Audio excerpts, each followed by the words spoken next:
when you have a show that you're invested in and it's been great, and then all of a sudden it gets political and you're like, this was my form of escape and entertainment, and now you're trying to push Yeah. your ideologies onto me when I really loved the show and I loved the characters.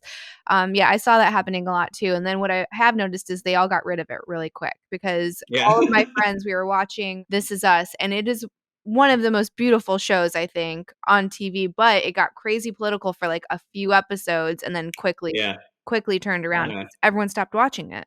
Like, you can't Yeah. do this. This is not what we signed up for.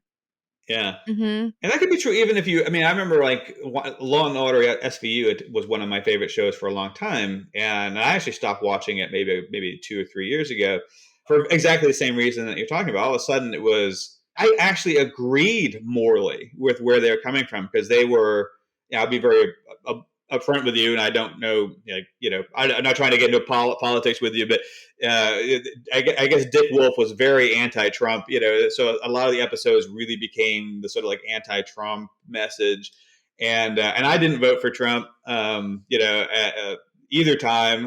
I don't care for him in any way, but still, I was like, man, I'm just trying to relax. I just want to watch a good mystery or good police procedural here. I don't want to, even though I mostly agree with the moral message, it just feels way too earnest, way too in my face. And sometimes it's okay to like want to be able to turn to media and not think about politics, Right. either side for a while. We need more opportunities to take a break Yeah. from all the stupid fighting in politics. And and I don't know if Law and Order SVU is still doing that. Like I said, there was maybe like 3, 4, 5 episodes that were all pretty closely packed together, and I was like, oh, forget it. I can watch this on CNN.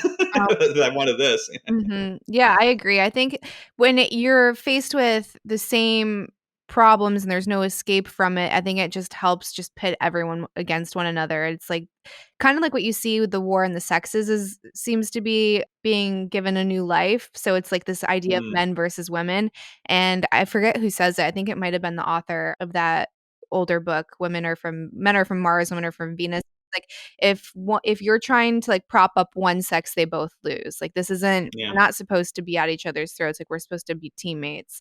And I think it's the same with like red and blue. I think you're there as checks and balances. I don't think there's inherently a good and a bad team. I think it's like if red is getting a little bit crazy, blue's there to check them. If blue gets a little bit too crazy, red's there to check them. Like, we have to have this balance between conservative values and progressive values, right? Because you want to progress, you want to, constantly be innovating, but not to the point where you start getting crazy. And then you also want to conserve some things, but not to the point where it's affecting your growth. So I think when we are looking at it as like them versus us, it's like everybody loses. Yeah, it's good newspaper headlines, though, I think It is is. what it is.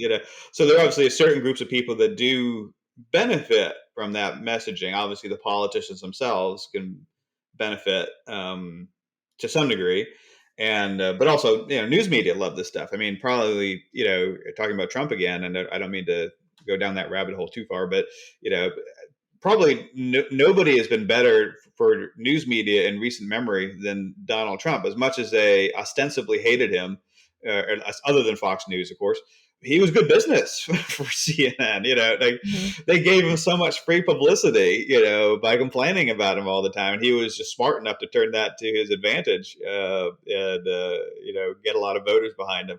But yeah, I mean, and then and social media, of course, these platforms tend to do well by increasing polarization and tapping people's hot buttons and this sort of stuff. So I think there are certain groups of elites, I guess, I use that term with some hesitation, but that benefit from dividing everybody else, whether it's on Mhm. race, whether it's on gender, whether it's on religion, national identity, whatever, all these different identity politics types of issues. I think I've seen this argument made. I think it's convincing that the best way of keeping the lower classes, the working classes, from having any actual power is to put them against each other. Black versus white versus Latino, male versus female, so on and so forth. So they're all arguing with each other rather than figuring out that they're all kind of getting screwed by people further up the chain. 100%.